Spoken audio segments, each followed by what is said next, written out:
Hello everyone, मेरा नाम है अजय कुमार द्विवेदी और मैं हूं आपका इंग्लिश टीचर। बच्चों, इससे पहले की क्लास में हम लोगों ने दिस इज जोडी स्पॉन के फर्स्ट पार्ट को कंप्लीट किया। मुझे पूरी उम्मीद है कि आप सभी लोगों ने फर्स्ट पार्ट को बहुत अच्छे से समझा होगा। और आइए आज हम लोग सेकंड पार्ट की रीडिंग करते हैं और अच्छे से समझते हैं। बच्चों, सेकंड पार्ट स्टार्ट होता है जब जोडी अपने फादर और मदर से फॉरेस्ट में जाने के लिए और जो बेबी होता है डो का फॉन उसे लेने के लिए घर से निकल जाता है। किसके साथ निकल जाता है? अंकल मिलव्हील के साथ में। अंकल मिलव्हील जो हैं वो एक फॉरेस्टर हैं और जंगल में आते जाते रहते हैं। उन्हें काफ़ी जंगल में जाने का एक्सपीरियंस है, इसीलिए उसके फादर मदर अंकल मिलव्हील के साथ में जोडी को फॉरेस्ट में भेज देते हैं फॉन को लाने के लिए। अब जोडी घोड़े पर बैठकर अंकल मिलव्हील के साथ में जंगल में जाने लगता है और उसी रास्ते में उसी डायरेक्शन में जाने लगता है जहाँ पर मिस्टर पेनी को उस पॉइजनस स्नेक ने रेटल स्नेक ने बाइट किया था। और उसी जगह पर पहुँचने के बाद में अंकल मिलव्हील से बोलता है जोडी कि यही वो जगह है जहाँ पर फादर को रेटल स्नेक ने बाइट किया था। इसके बाद वो यस्टरडे की बात भी बताता है और उस जगह के बारे में भी बताता है, उस डायरेक्शन के बारे में भी बताता है जहाँ पर वो डो मिला था और उस डो को मारकर उसके हार्ट और लीवर को यूज़ किया गया था। अंकल मिलव्हील भी साथ में थे। अब जोडी के मन में कुछ उथल पुथल चल रही है। वो ये सोचता है कि बहुत सर्च करने के बाद भी, बहुत ज़्यादा ढूंढने के बाद भी अगर वो फ़ोन नहीं मिला तो उसका जो डिसअपॉइंटमेंट होगा उसके चेहरे पे आ जाएगा और वो ये नहीं चाहता था कि अंकल मिलव्हील उसके डिसअपॉइंटमेंट को देखें। या अगर फ़ोन मिल भी जाता है तो वो लवली सीन जो क्रिएट होगा और फ़ोन को जो प्यार करेगा तो वो नहीं चाहता था कि अंकल मिलव्हील उसे देखें। वो इस मामले को सीक्रेट ही रखना चाहता था।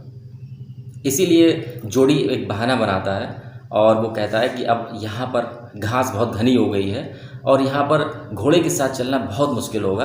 अब आप यहाँ से चले जाइए, मैं अकेला वहाँ पर जाकर उस सीन पर जाकर उस फ़ोन को ले आऊँगा।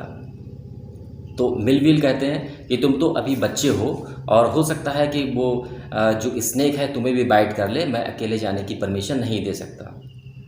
तो जोडी कहता है नहीं, मैं यहाँ से अकेला चला जाऊँगा, मैं तो बड़ा हो गया हूँ, आप यहाँ से वापस चले जाइए। घोड़े के साथ चलने में यहाँ पर काफ़ी प्रॉब्लम क्रिएट हो रही है क्योंकि घास यहाँ पर काफ़ी बड़ी हो गई है। उसके बाद अंकल मिलव्हील वहाँ से लौट जाते हैं और जोडी अकेला ही उस सीन की तरफ जाने लगता है जहाँ पर डो को मारा गया था। घास बहुत बड़ी थी और जंगल में बिल्कुल फॉरेस्ट में बिल्कुल सन्नाटा था, लेकिन जब अपने हाथों से जोडी टहनियों को, पेड़ के टहनियों को, घास को हटा रहा था तो शाखाओं के ब्रांचेस के जो टूटने की आवाज़ थी बस वही आ रही थी। वैसे जंगल में काफ़ी सन्नाटा था। थोड़ी देर चलने के बाद ही जोडी उस जगह पर पहुंच जाता है जहां पर डो को मारा गया था और उसके हार्ट और लीवर को यूज़ किया गया था। वहां पर जाने के बाद वो देखता है कि बहुत सारे वल्चर्स, बड़े बड़े जो बर्ड्स हैं, जो बर्ड्स कब आते हैं बच्चों? बड़े बड़े बर्ड्स, जैसे आपने सुना होगा वल्चर्स, गिद्ध, जो मरे हुए जानवर होते हैं उन्हें खाने के लिए ये वल्चर्स और बजार्ड्स आ जाते हैं।